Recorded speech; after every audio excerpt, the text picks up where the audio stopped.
At 26, we just hit Tips and Pairs and Hobbies. And we have the Eiffel Tower here. I don't know if you can see it very well. But what it does is, you push the button here, and it changes color. Goes to blue.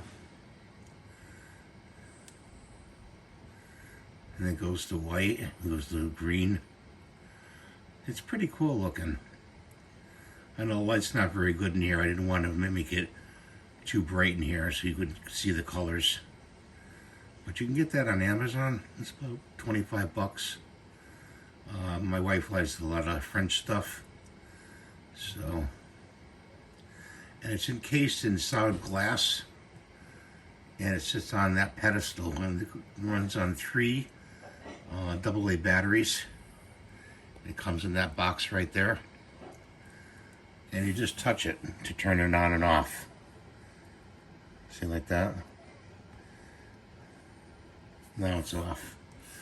So thanks for watching. Rate and subscribe. Please give me a thumbs up. And we'll see you next time. Bye for now.